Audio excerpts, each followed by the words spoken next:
Hunter Biden, it turns out, may have paid tens of thousands of dollars to international trafficking rings to procure individuals for sex. The president's son, if you can believe it. And so we're going to go through this here today. Ron Johnson is telling us that the president's son, who Biden says is the smartest man he knows, was involved in an international trafficking ring, paying tens of thousands of dollars for women, and that Biden was probably footing the bill. One thing that we don't talk enough about, I know President Biden's just so proud of his son, but we have the evidence that Hunter Biden paid tens of thousands of dollars for prostitutes that were sex trafficked through an international sex trafficking ring. Oh. I mean, yes, ick. And President Biden, during about a 4 or 5 month period, offered to pay for about $100,000 of Hunter Biden's bills when he was spending tens of thousands of dollars on these women who are sex trafficked. Now, if that is at a minimum morally reprehensible and wrong, and the president's defending that, and the media isn't even looking into it. Wouldn't that be a felony? I mean, if you're doing business with a sex trafficking ring, that's more than ethically offensive. It is grotesque, but the media doesn't concentrate on it. We had that in our report. We had the financial transactions proving it. James Comer does the same thing. But again, it is so icky. It's so reprehensible. It is. People don't want to talk about it, but it's just galling to hear the president talk about how proud he is of Hunter. And he enables this. He enables it by propping up his son, both in terms of those types of words as well as financially. It's really pretty sick. You know the irony, too, in what you've just shared? So the president's son, just in the last few days, wanted to fight his child support because the family doesn't want to recognize that child as legitimate. The irony would be is what if that child, I mean, you said prostitutes paid for by Hunter Biden, that going through a sex trafficking ring. So how does the family not know about that if they're denying a baby that potentially came from that very source? I mean, I know we don't know what we don't know, but that was quite the bombshell you just dropped. And you're right, people aren't reading deep enough, and when they do, they don't report it. We will too. We will definitely do that. Okay. It is ick factor 10, as you put it, very. Yeah, it is ick factor 10. We'll see what Fox News does with that. Hopefully they do cover it. But that was Ron Johnson. That is a pretty big, bold claim that he is actually out there spending money for prostitutes in trafficking rings. We already knew that was the case because we had a great conversation with Garrett Ziegler from MarcoPoloUSA.org here. But we know that the prosecutors have been circling around Hunter Biden. The question is, are they going after anything serious, or is this just benign charges that they can use to avoid a serious conversation about his actual criminality? We learn here from NBC that federal prosecutors are getting close to deciding whether to criminally charge Hunter. They've been working on this case for a year-plus investigation. Known to be weighing whether to charge him with tax crimes, which is, one of the most irrelevant things of his whole litany, his dossier, portfolio of crimes. It's minor. As well as another gun charge allegedly made for falsely buying a gun when he was using drugs. Hunter's lawyers met last week in D.C. with prosecutors from the DOJ. They talked about the probe, a step routinely taken before authorities move to charge people. Yeah, routinely when it's the president's son. Routinely when you have friends at the DOJ. Not routinely when you're a J6er. Not routinely when you are an abortion advocate or a MAGA extremist. It's not routine for most people who don't get the same privileges. Donald Trump didn't have a routine conversation before they raided his place at Mar-a-Lago. Well, they did have several routine conversations, and they decided to raid it anyways. Among those prosecutors was David Weiss, the U.S. attorney who works for Joe Biden, who's not a special prosecutor in any way, shape, or form, who is constantly brought up as being a Trump appointee, but was kept around by the Biden people for whatever reason, who we know have whistleblowers coming out saying that Merrick Garland is trying to cover this whole thing up, and who will decide whether to charge Hunter. The Washington Post report on Wednesday said it could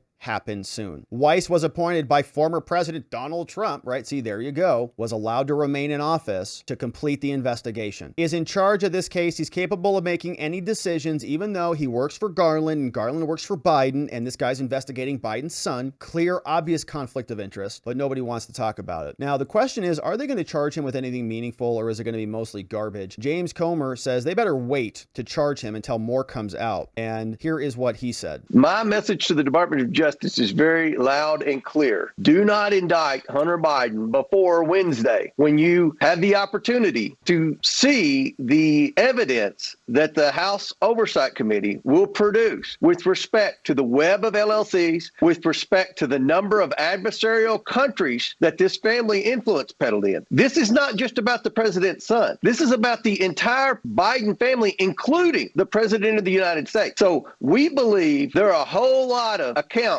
that the IRS and the DOJ don't know about, because we don't believe they've done a whole lot of digging in this. And we have. We've spent the past 100 days poring over bank documents. I've used subpoena power to get these bank documents. We've been meeting with the former associate of the Bidens in their different influence peddling schemes. We've been meeting with whistleblowers. We know exactly what this family was doing. And by all accounts, from the media reports that we're getting, what they're looking at charging Hunter Biden on is a slap on the wrist. Taxes, it's a drop in the bucket. So Wednesday will be a very big day tomorrow for the American people in getting the facts presented to them so that they can know the truth. And then the Department of Justice can finally do what they should have done years ago. Let's go, James Comer. You're looking at potential money laundering. Jonathan Turley comes on Fox all the time and talks about he was essentially a foreign agent for countries like China.